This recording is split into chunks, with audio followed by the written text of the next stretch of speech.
Good afternoon, everyone. It's noon by my clock, so we can go ahead and get started.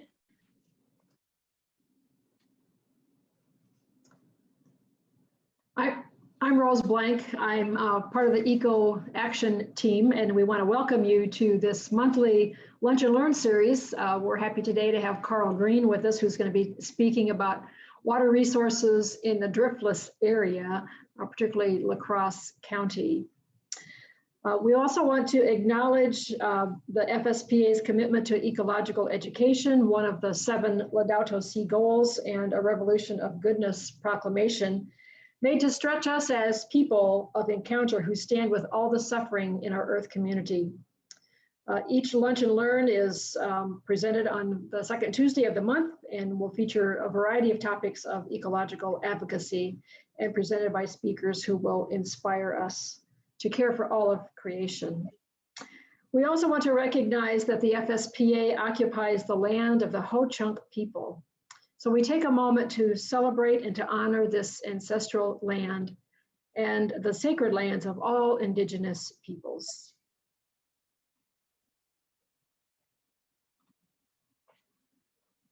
And so we open with prayer as we begin our time this morning.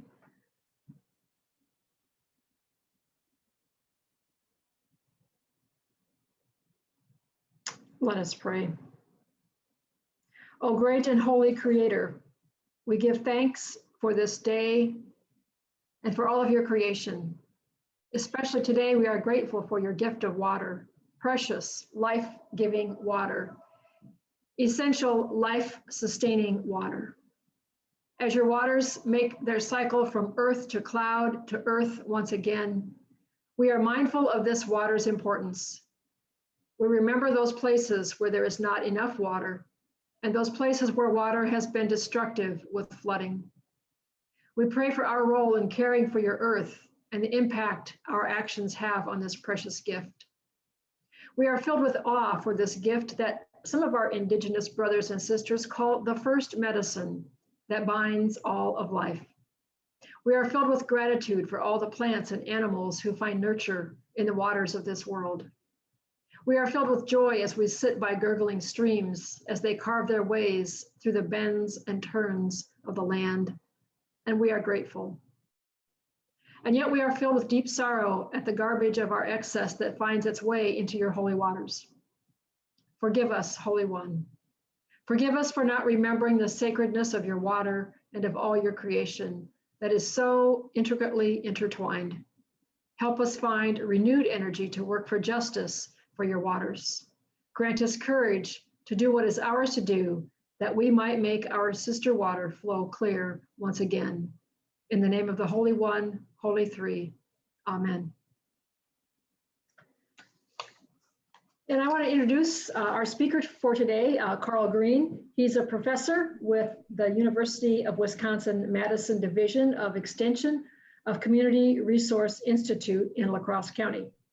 While Karl spends a significant amount of time working on applied research on issues like housing, childcare, and local government property taxation, he has also focused on water-related issues in La Crosse County. In 2006, Karl organized and convened a group of 8 local municipalities in La Crosse County in an intergovernmental agreement for stormwater public education and outreach. 15 years later, this agreement still exists and allows La Crosse municipalities to unify with one voice on stormwater management.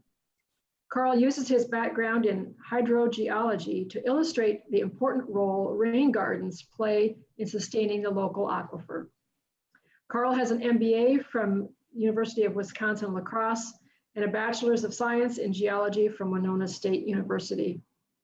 Prior to his 16-year career with University of Wisconsin Extension, he worked as a professional geologist for a local civil engineering firm. His 9 years of engineering, surveying, and hydrogeologic field experience provided an education on the way things work and are constructed. He lives in La Crosse with his wife and 2 children. His rain garden has captured an estimated 400,000 gallons since he installed it in 2007. I'm impressed with that, wow. So we welcome Karl. If you have questions along the way, you can put them in the chat, and Beth will kind of monitor that. And you can ask those as we go along, or there'll probably also be some time for questions at the end, perhaps. So Karl, thank you for being with us this afternoon, and we look forward to having you share with us about this important gift of water. Absolutely. Thank you for the nice introduction. I'm hoping everybody can hear me. I can see a few people on my screen. If you can give me a thumbs up or stop me if you can't hear me, that would be appreciated. And you should also be able to see a picture of a very small relief waterfall that says water resources in the Driftless Area. You see that as well? Good. All right, I'll get started. Well, as Rose introduced, while I do a lot of work on a variety of issues in La Crosse County, I originally started my career back in 2000 and, oh boy, actually it was the mid 1990s as a geologist for a civil engineering company. I earned my professional geologist stamp certification and was able to work in that career for about 9 years. And then I got this job in extension, in which I'm doing a lot of other things, but I still have a strong appreciation and love for the water resources in the La Crosse area. And I kind of house it in the idea of, you know, what is the foundational geology that creates this unique resource of water in our area. I hope my presentation doesn't seem too heavily steeped in that, but hopefully you'll find some interesting things that I cover. And so I'll get started. Whenever you think about water and water quality, there's so many issues that you can talk about. And this is just a smattering of some of the stuff that's happening that affects both La Crosse County and I'd say the country and the state of Wisconsin. There's groundwater issues relating to quality or contamination. I've bolded or highlighted the ones that are actually locally affecting us. Nitrates, actually chlorides are too. I guess I forgot to highlight that. Arsenic and heavy metals. I've been working with a couple of different homeowner groups up on the bluffs that are having problems with that in their groundwater.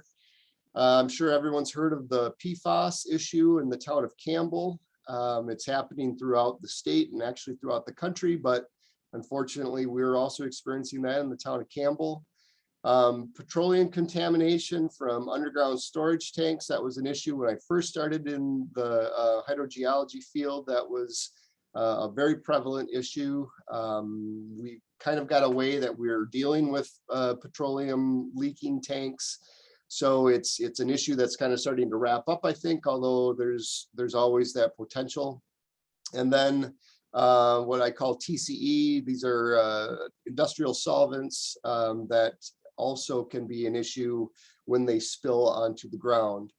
I put pharmaceuticals on there because there's currently quite a bit of unknown about pharmaceuticals that's going into our wastewater stream that in this area would have the potential to affect our groundwater as well, in particular if it's going into our private septics.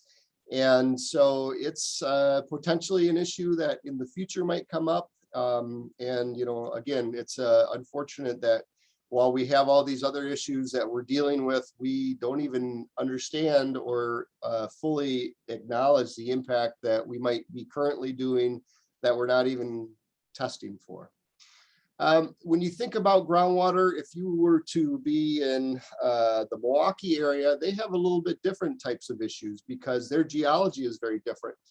And they have issues with quantity of groundwater where they have drawdown impacts that are affecting groundwater chemistry. We also see those same drawdown impacts to surface water resources in the central Wisconsin sand country, you know, Juneau County, Adams County, Wapaka County, where because of the aquifer that they're pulling from, when they start putting in high capacity wells that are being used to water some of the farm fields, they're noticing it in their surface water lakes that they have in the county as well. To be honest, water quantity isn't necessarily an issue in La Crosse County, and I'll talk a little bit about that a little bit further. But any issue that we have with regard to water is probably going to be more related to quality rather than quantity, unless we're talking about an over quantity in regards to flooding and some of the stormwater issues that we tend to see because of the topography in the area. I'll also say that, water quality isn't just groundwater, it's also surface water. We certainly have issues with nutrient management and ag runoff. We have issues related to that, but somewhat also different, which is phosphorus or fecal coliform issues. This last weekend, I think we could all recognize some of the issues with regards to flooding, floodplain related issues, and just the catastrophic storm events, again, that we, I think, got a taste of even in this last week. And some other issues that we don't necessarily think of are stormwater and stormwater runoff. Stormwater is one of the ways that we can actually deal with something that we can do ourselves at our homes, at our where we live, that can make a difference. And so I'll talk a little bit about that later on in the program, but this just kind of gives you idea of the breadth of issues that you're dealing with when you're talking about water quality. I know I've got 45 minutes and I'll do my best to try to mention these in some form without focusing too much on any one. Again, as I talked about before, water quantity is not necessarily a concern in the La Crosse area. It's because we live in the Mississippi River Valley. The underlying geology of the Mississippi River Valley is that it's a very wide, deep valley that's full of sand. And that sand is derived from the sandstone and limestone formations that make up the bluffs surrounding us. And that sand is full of water. And the Mississippi River fills that water and it's in communication with that water. So we've got what we call an unconsolidated aquifer of river sand that is full of water.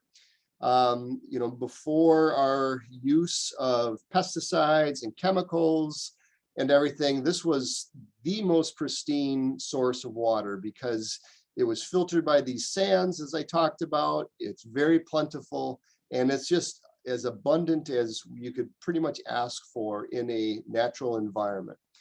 The La Crosse area is also considered the driftless area. That means that we didn't see the glacial deposits, glacial drift that you see in other parts of Wisconsin and the upper Midwest.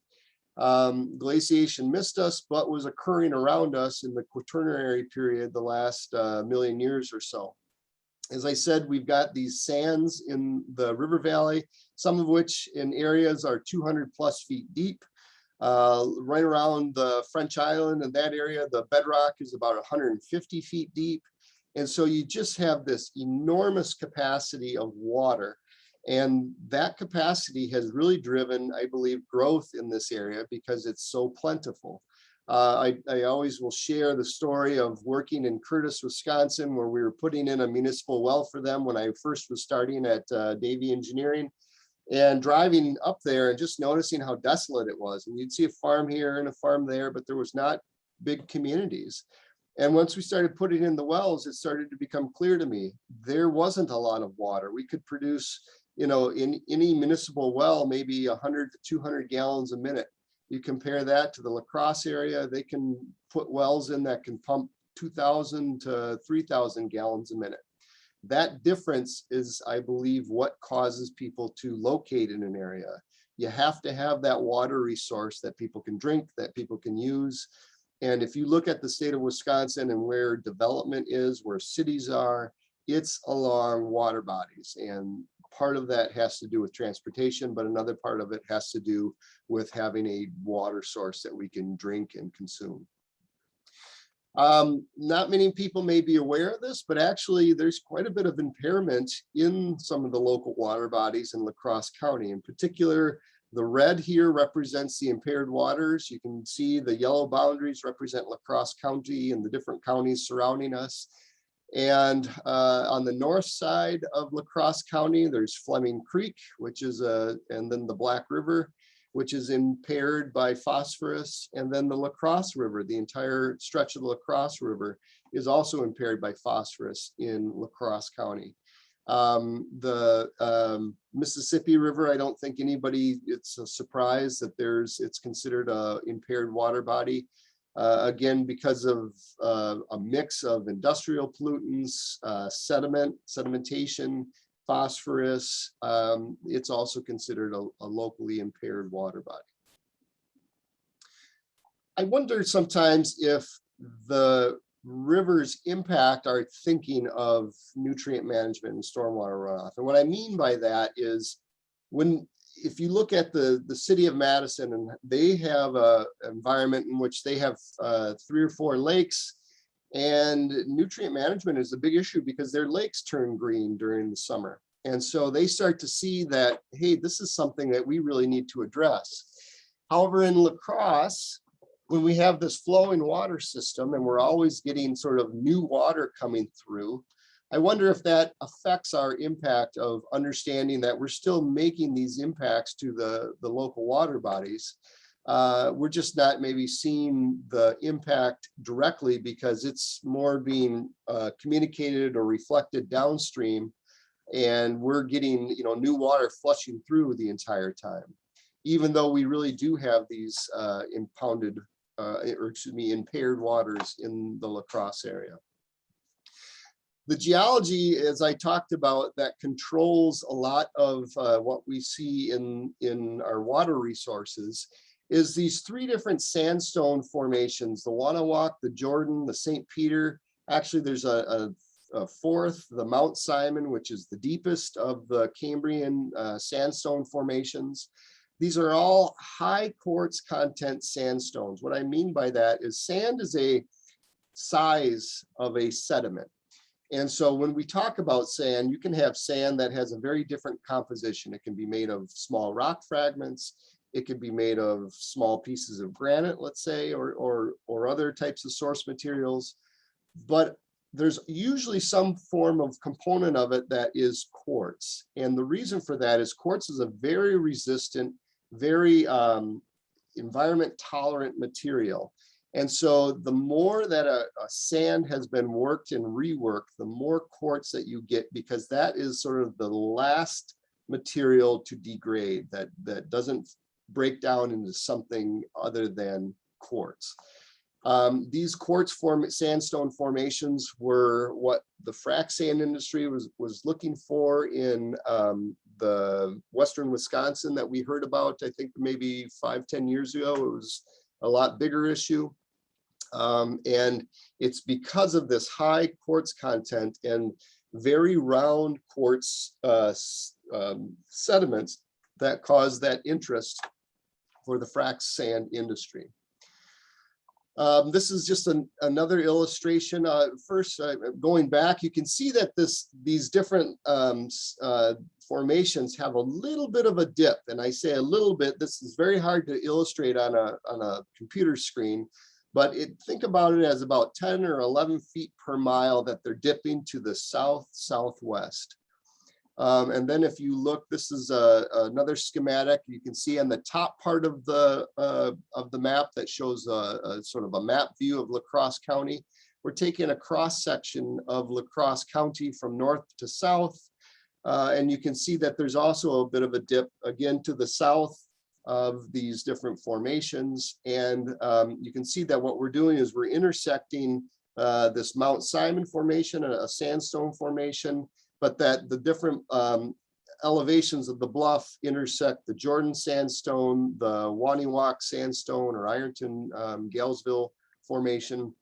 And so all of that is a source material of sand that goes and fills in these river valleys, and again makes this highly transmissive area that you can put a well in and really produce a high volume of water. So again, it's this geology that leads to the development of our high quantity of water, and what causes, I think, so much of a presence of water in the La Crosse area. Just to kind of talk a little bit about that why is this stuff so high quartz content? This is a bedrock geology map from the Wisconsin Extension Geologic and Natural History Survey. I just would draw your attention to this sort of tannish, kind of crescent-shaped distribution of rock. This is the Cambrian sandstones, again, that we were showing on that map of the geology of Wisconsin. This is the top, what this map illustrates is the topmost formation that is not covered by any other formation. So there might be sediment on top of it, but there's basically, this is the bedrock that's the first to be encountered in these different parts of the state of Wisconsin. And when you look at a map of what the Cambrian period was, so this is a map illustrating what the world conditions or North American conditions were 500 million years ago. I'll draw your attention again to this sort of crescent shape that goes through the middle of the state of Wisconsin. And you go back to that map and here's that crescent shape. And what that illustrates is that there was this high point and then where it met the surface water, and that was a beach environment. That beach environment for millions of years was working and reworking sediment that was washing in from the higher parts of the state and the higher parts of the continent. And that reworking was breaking down any material that didn't have the ability to withstand just that constant agitation of waves. And what that did is it left only the most resistant sediments to be in its wake, and that was quartz. And that is why we have so much quartz in these sandstones, because the stuff was constantly reworked for millions of years, breaking down all these other materials and leaving the quartz sand. So we call this area the Driftless Area because it's not been covered by glaciers during the last Laurentian Ice Age, which was the past 100,000 years. But surrounding us, there were these massive ice sheets, these different lobes of Wisconsin glaciation and the Laurentian ice sheet that came down from the northern parts of the continent. And one thing that I would point out is that one of the characteristics of an area that hasn't been glaciated is that you don't have natural lakes. If you think about Crosse County and even the area, we've got Lake Onalaska, Lake Neshonoc, but these are really impoundments of rivers. Perch Lake in the city of Sparta is an impoundment of the La Crosse River. There's Lake Arbutus, which is an impoundment of the Black River. Up in Jackson County, Lake Wazee, it's actually a former mining pit where they're doing all these diving and different exercises up there. It's not a natural lake.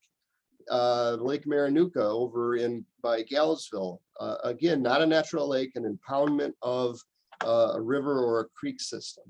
And that's a characteristic of an area that hasn't been flattened, created divots from the glaciers that then fill up with water. Instead, it's these 500 million year old remnants of seafloor that got incised by different running water that created our bluffs.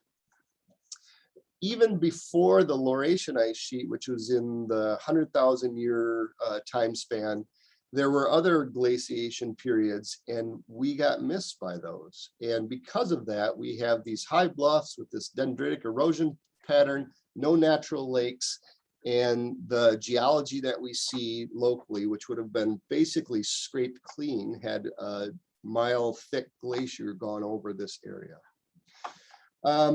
There is one thing, a distinct land formation that I'd like to point out that was a lake very close to us. In fact, as you go on Interstate 90, once you go past Sparta, past Fort McCoy, you go over, I believe it's called Jackson Hill, and you start heading into the Toma area, you're actually going into what's called Glacial Lake, Wisconsin, which was an impoundment area that as the glaciers were sitting there on the eastern flank of that area that was around Adams County, somewhere in that area, the waters were pooling and creating this glacial lake, and we've got those flat areas that you see.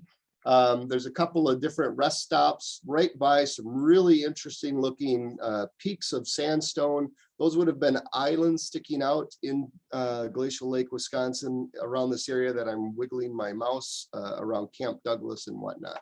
So a very different looking environment post-glaciation in the La Crosse area. But again, even this Glacial Lake, Wisconsin was further east of us and we didn't get impacted by it.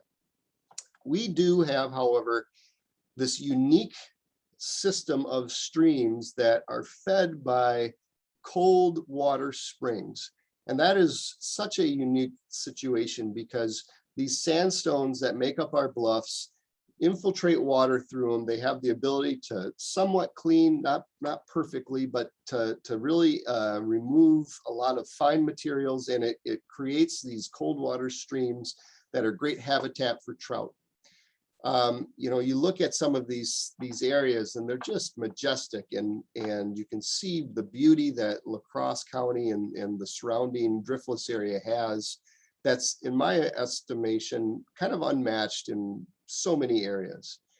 But we have our challenges, and I'm going to talk a little bit now with regards to some of the regulations that we have in regards to cleaning up water. The Clean Water Act, which was passed in the early 1970s, was our original, attempt to try to increase water quality in the areas. And a big part of that was removing point source discharges.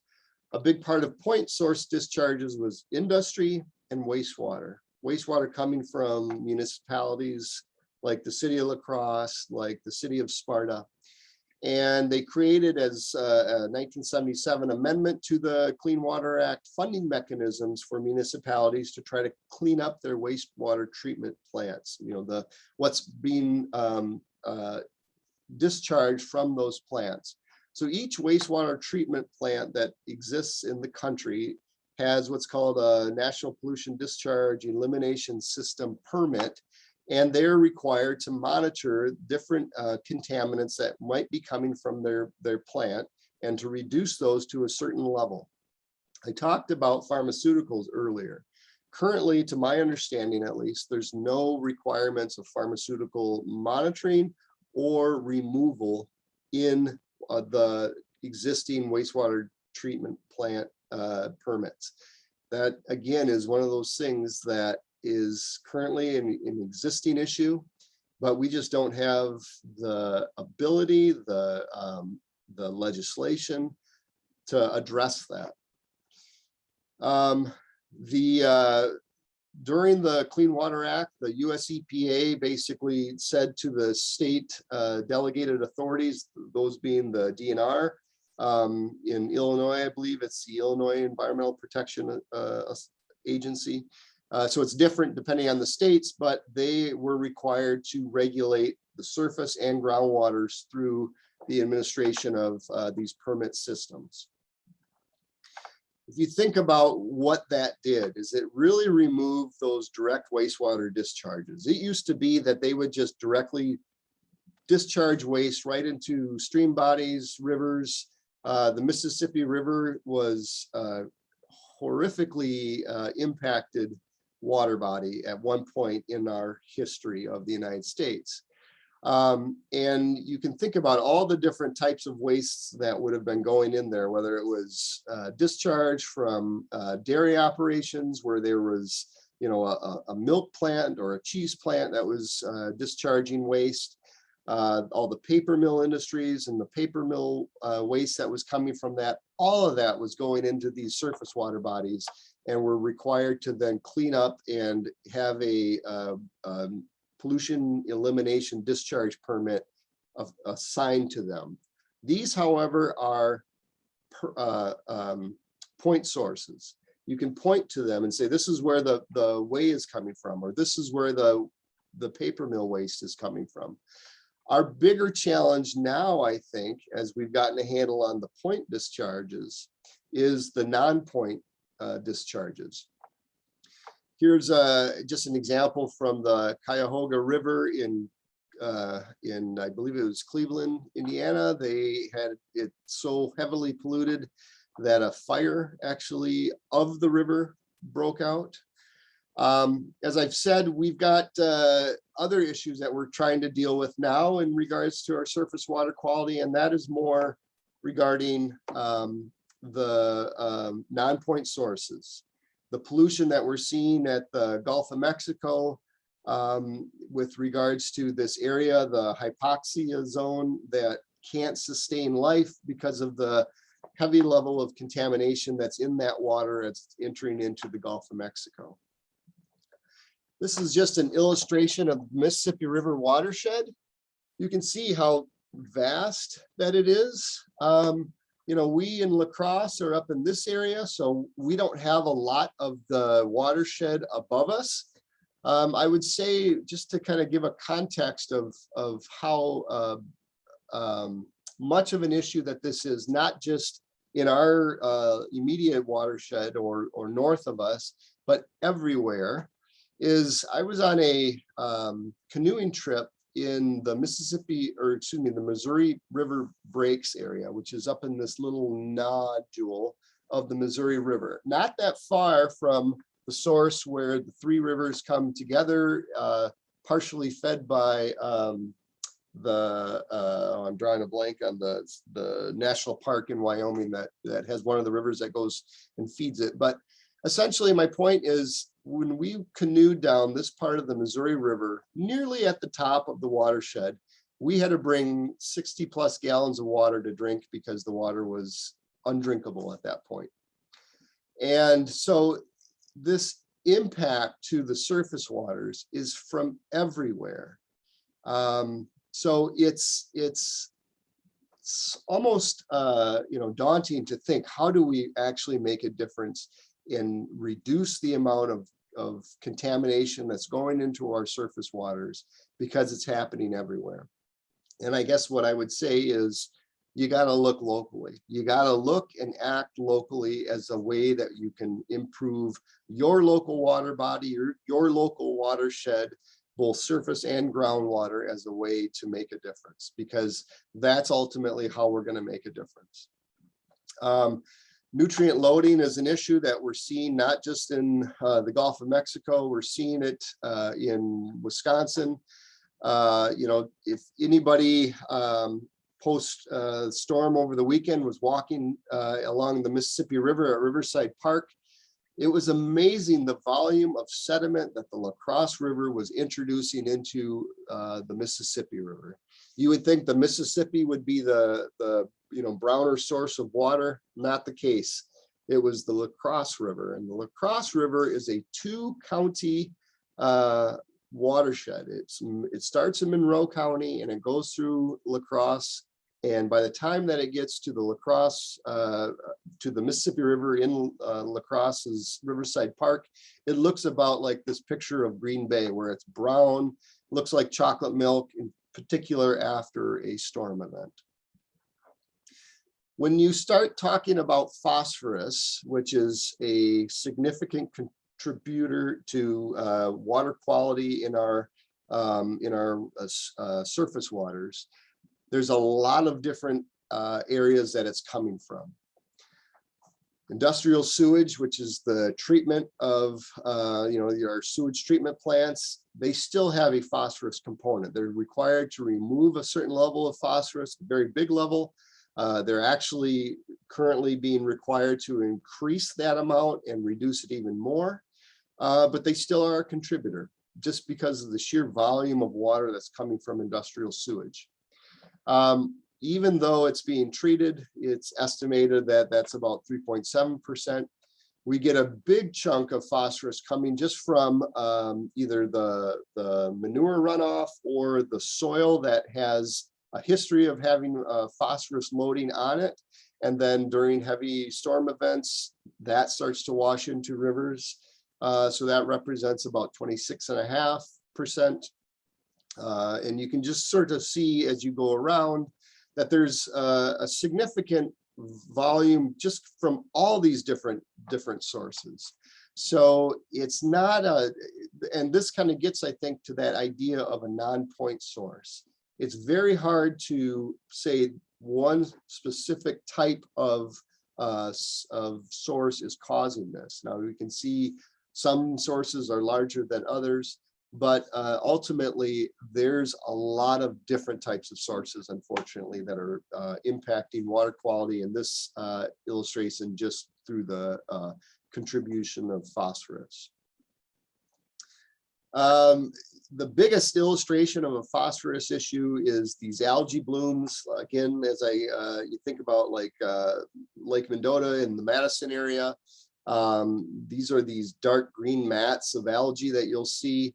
I wonder if we would recognize phosphorus as an issue more if we had lakes instead of streams, again, because the streams are just constantly moving. And so even though that phosphorus is in there, you're not really getting the environment for the algae to create a bloom. And so we don't really see it as much. And I wonder if that makes it sort of out of sight, out of mind, even though we have as much phosphorus in our waters as some of these areas that might have these algae blooms. So the DNR does have, or the state of Wisconsin does have, some ability to address non-point sources. That's through the Wisconsin Natural Resource 151 legislation. Some of the things that they require in that, and this is kind of a, this is, if I had an asterisk, I would say this is asterisk, because not every single farm is required.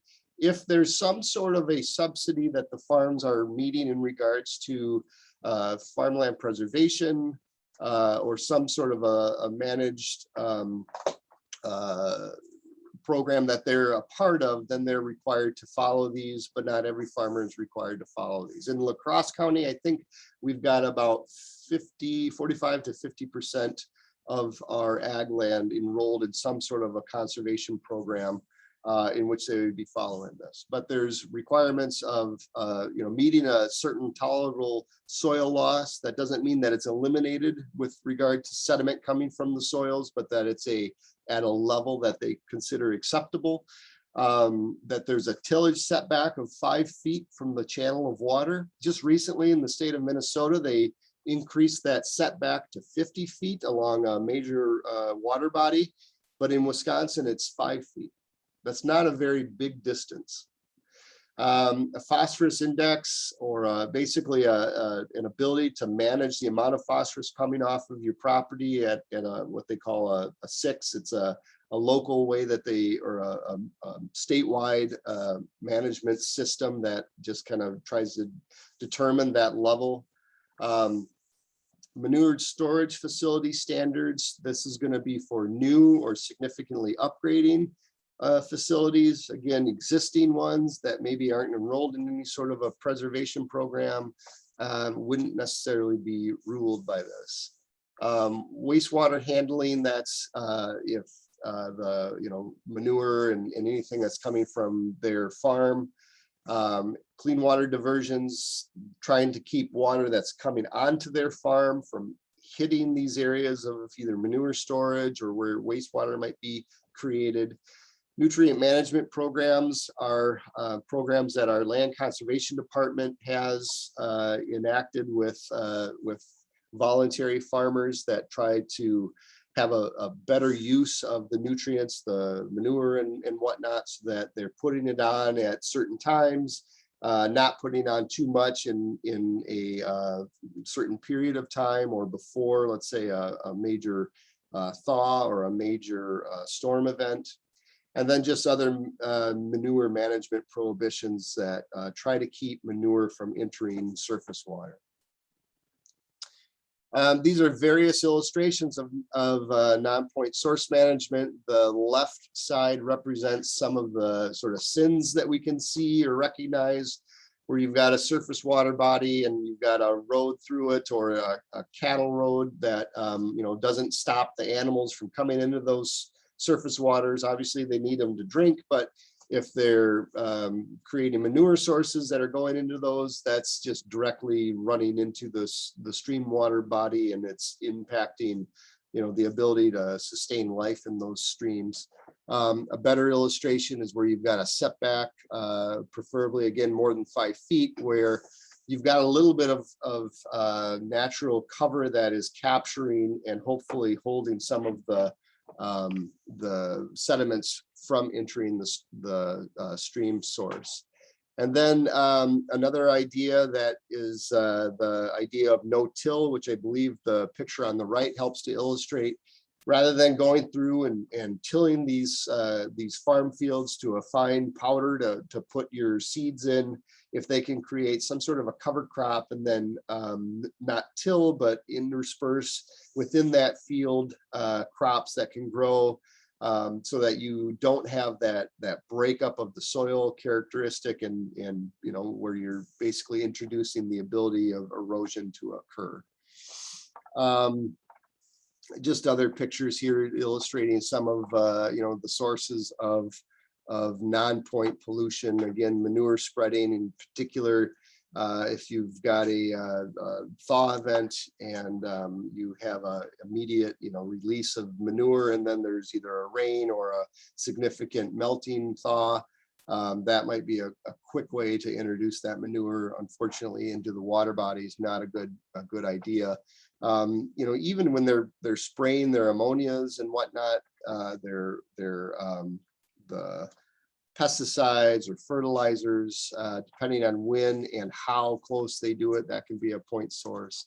And then just the actual practice of over-tilling is a potential point source, non-point source. I'll talk a little bit now about stormwater, and I recognize I'm starting to butt up to my time frame, so I'm going to try to go through this relatively quickly.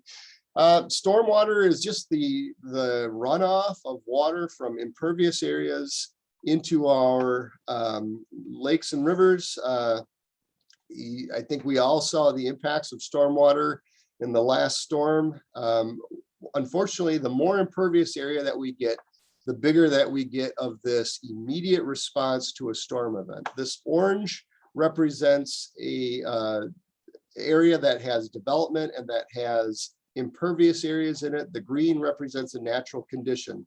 If you get a storm event that happens at this point 0, you would get in your surface waters, you would see a lag, and then eventually you'd see a little bit of an increase in the volume and the siltation that's in the water, and then that would slowly decrease. What we see though in a developed area is that because we have all these storm sewer systems that are trying to get that water away from our streets, away from our homes, we see this really, really quick response and then a very quick decrease once the storm event goes by. Unfortunately, what that does is it creates a very, very big volume of water, and that volume of water has the ability to erode within the actual stream itself.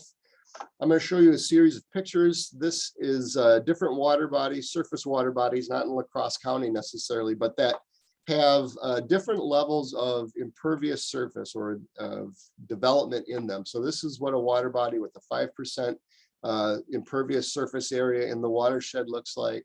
This is a 10% impervious surface area.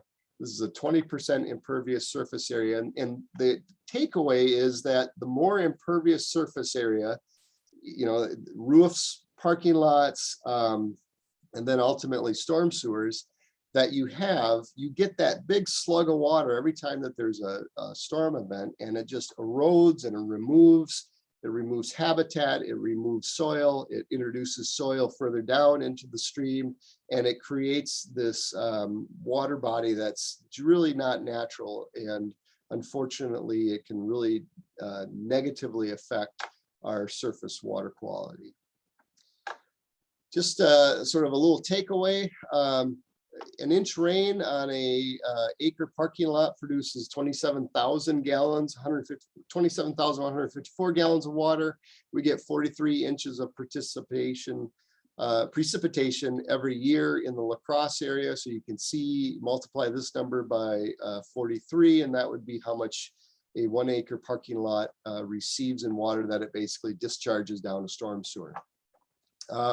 If you look at a typical residential lot, just our regular homes, not everybody has an acre parking lot, but we still have impervious area. We have on average about 2,850 square feet of impervious area, which, 1 inch rainfall would equal about 1,775 gallons of water that would basically be shed off of that residential parking lot or parking pad and roof. If you add up 1,775 by the 43 inches of precipitation that we get every year, your home on average produces about 76,000 gallons of water, of stormwater annually. We use annually, at least in the city of La Crosse, about 56,240 gallons of water that we use to brush your teeth, bathe, consume. So if we had the ability to generate by capturing this water, we could actually put more water back into our local aquifer than we're using. And I would just ask, if we're not capturing any of this 76,000 gallons of water, but we're still using 56,000, really how sustainable is that? These just illustrate some various stormwater management techniques. You've got your rain barrels, which are a nice source for when you're planting seeds or when you're trying to have water usage locally that you don't have to pump to use. These different green roofs that we've heard about maybe or seen in various areas. I think that Western has a green roof technology that they're using. And then rain gardens, which are really the bigger, if you're trying to make a very big bang for your buck, rain gardens are ultimately the way that you can do it. This is a rain garden at my house. This is just showing it in the beginning of the year, and then as it gets into full bloom. I think, as was talked about in the beginning, this rain garden, because it's been in since 2007, and based on the amount of my roof that is diverted into this area, it's treated about 400,000 plus gallons of water. And I think that's a relatively conservative amount because that was, I think, as of 2019.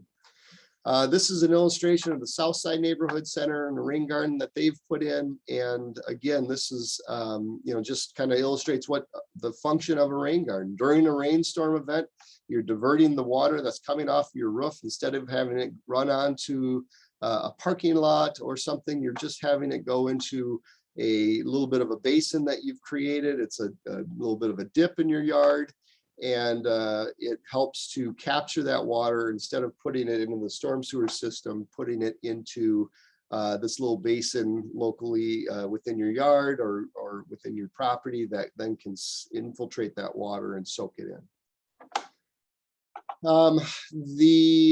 As a way to start to treat other point sources, in 2006 to 2008, the state DNR said that the stormwater running off of urban areas is considered a point source. And so they require construction sites, any industrial facilities, and they looked at the street system of municipalities as what they called MS4 systems, separate storm sewer systems. So they say that the entire network of streets in the city of La Crosse, it's 240 some miles of streets, that acts as its own conveyance of stormwater and is a contamination source and therefore needs to be reduced. And so in 2008, MS4 permits were created that municipalities had to start to follow. That required them to start doing information and education to the public so that the public wasn't draining their oil or putting, washing out paintbrushes in their streets. It had an illicit discharge detection and elimination program that municipalities are required to follow. Anytime that you see a huge amount of sediment or some sort of material that is going into the storm sewer, I'd encourage you to call your local municipality and report it. That's part of the illicit discharge and detection and elimination part of their plan that they have to follow. There are local erosion control ordinances that state various ways that during construction or during any sort of use of earth moving activity, that they put up silt fences and different types of ways to make sure that that soil isn't leaving the site during a construction or some sort of a removal of soil on a site. And then pollution prevention at municipal owned facilities. The biggest of this, or best example, is anybody that can't sleep at night and is laying there awake and they suddenly hear that beeping at 2 in the morning and they look out and they hear that rumbling and there's a street cleaner going through, and that's sweeping up this sediment that's in the streets. That sediment is impacted by oil and grease. It's impacted by brake pads that as they push against the rotor, it just, all that dust basically falls out on the street. All that stuff eventually winds up into your surface water system if you're not removing it. And so the cities and municipalities that are following an MS4 permit are required to remove that material. Real quickly, a couple ideas on improving stormwater quality. The best thing you can do is to keep clean water clean. When that water is falling off your roof, it really hasn't picked up any contaminants. Try to infiltrate that water before it hits the street, before it picks up stormwater, because within the street, there's oils and greases. There's all these potential contaminants that it could pick up. Rain barrels are great. They help to capture some of that water for reuse. Making sure that your vehicle isn't leaking into your driveway, into your street. If you park it on the street, is really one way that you can control the amount of contaminants running into your storm sewer system. Storm sewer systems go directly to the surface water. They don't go to any sort of a plant that cleans it up. So really what hits your street is going to eventually wind its way into the local water body. And that includes the salt that we put on our property and that we put on the streets during the winter. Even disposing of pet waste is an issue that you want to make sure that you're not contributing to part of the problem. There's the thousands of dogs that we have in this city or in Crosse County. If everybody just didn't pick up that pet waste, that would obviously be an issue. And so making sure that people are picking up their pet waste and disposing of it properly plays a part into improvement of stormwater quality. Think about a cigarette butt. Put a cigarette butt into a glass of water and think about that leach of nicotine that you'll see coming out of it. I'm assuming it's nicotine, it might be other stuff, but imagine how many cigarette butts that we have floating around the streets and in the storm sewer systems. You know, keeping that garbage out of the streets is a very important way that we can improve water quality. And then just the use of our lawn care products, fertilizers and pesticides that we put on our properties. Either when we put it on or if we are somewhat careless and we broadcast spray over our sidewalks, all that stuff is going to run into our storm sewer system and eventually our surface waters if we're not paying attention. If you have to use lawn care products, try to use it with the idea of only use it where you need it. And the way you can really do that is by performing soil tests to make sure you're using a product that's needed rather than just sort of blanketing some soil amenity that you might not even need. Karl. Yes. Thank you. We have 2 questions here. Okay, you're muted, so I'm gonna mute myself and I'll listen to your questions. Can you hear me now?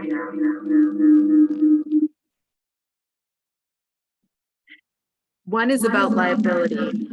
Tim, do you want to ask that?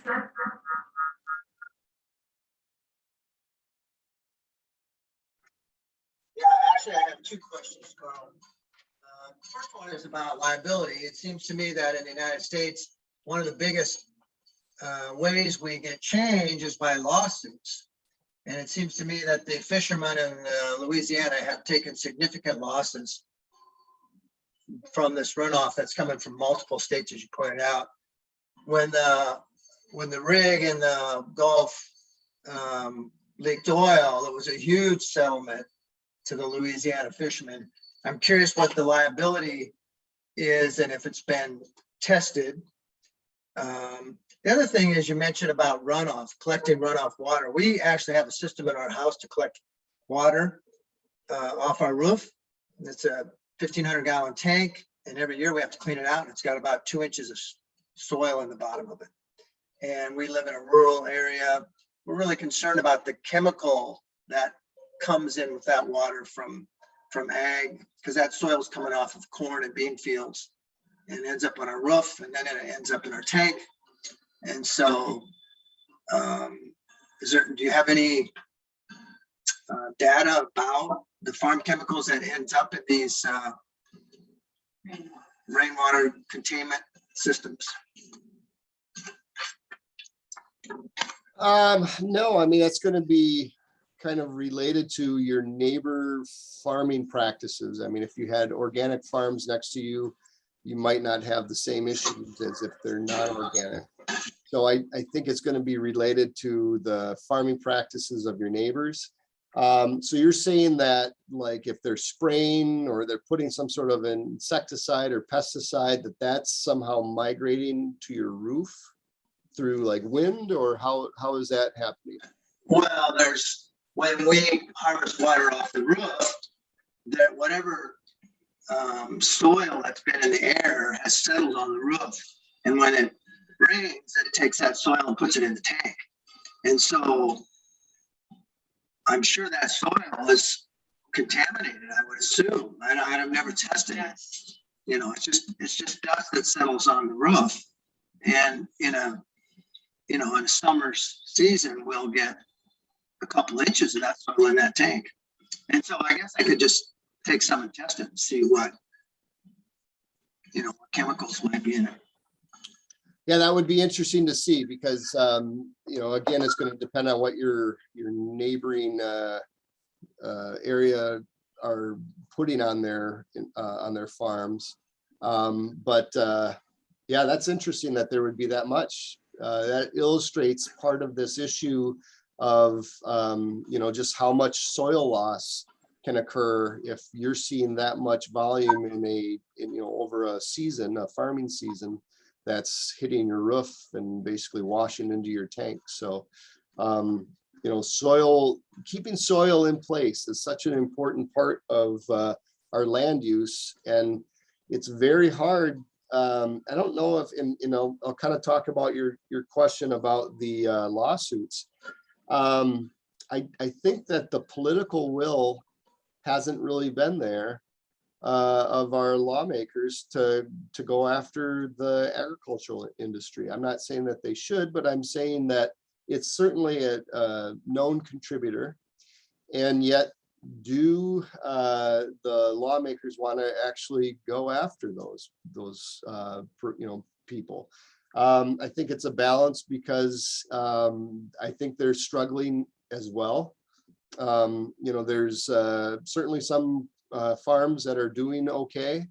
I think if you, in fact, as we're going through the county comprehensive planning process, we just put together the farmland preservation chapter of it, and talked about the existing conditions.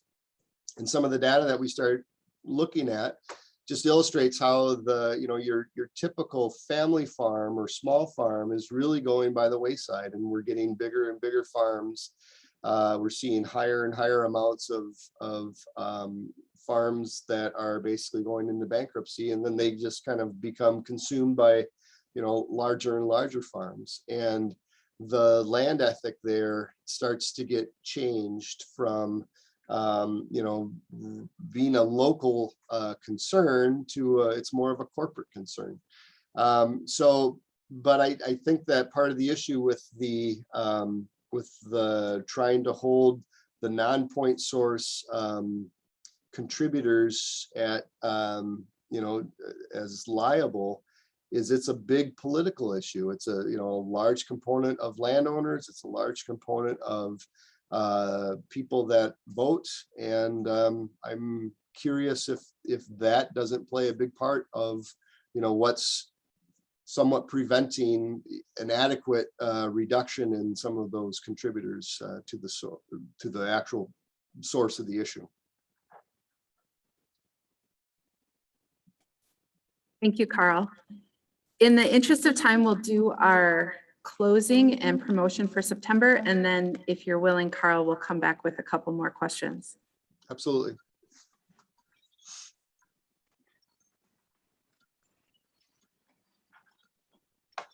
What comes first, Beth? Prayer? Okay.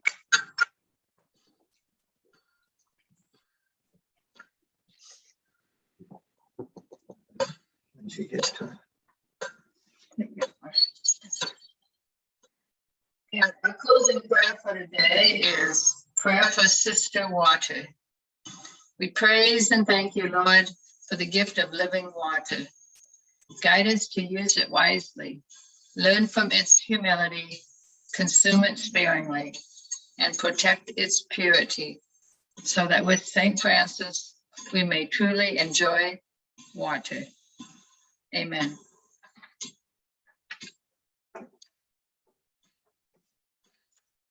So we hope you will join us on September 14th and invite your friends and community to join us, because we have Maha Selassie with us, and his bio says he's a peace builder, a social healer, a freedom fighter, and a lover of humanity. And as it says there, he's a sociology professor, and he's the co-founder and board president of Gem City Market in West Dayton, Ohio. And that's how I got to know Amaha. And the Gem City Market is a food co-op that's trying to address disinvestment and food apartheid, the lack of a grocery store in this West Dayton community. And Amaha is a great speaker. Every time I had a chance to work with him afterwards, I always said, if Amaha would run for office, I'd vote for him. And if he'd start a church, I would join it. So I hope you can join us on September 14th, and please invite your friends and communities to join us as well.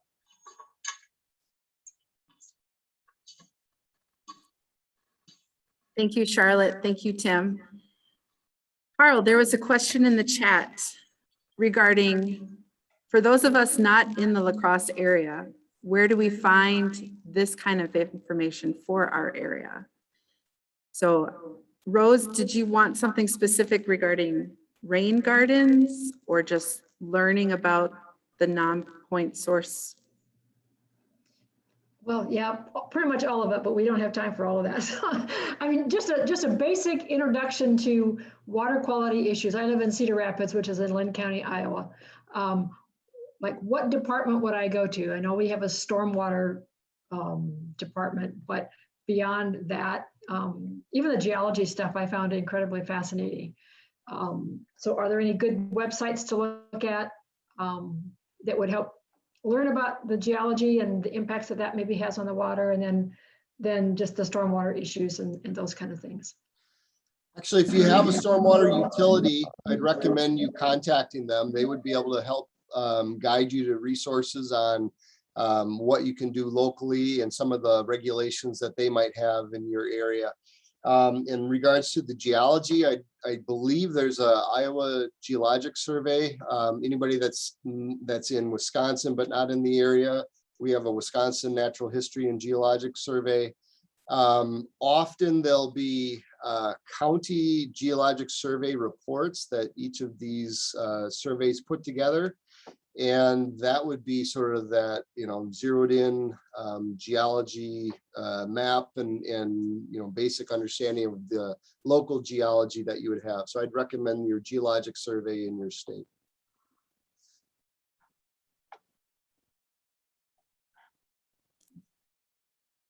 Do we have any other questions for Karl before we leave for the day?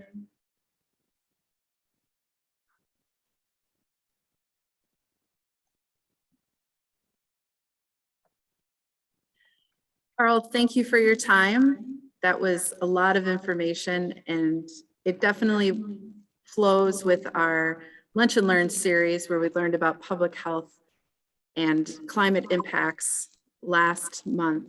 Thank you very, very much.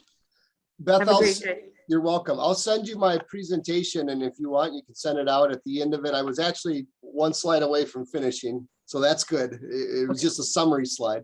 But my contact information is there. If anybody wants to send me an email, please do. Great. Thanks, Carl. Thanks. Bye, everyone.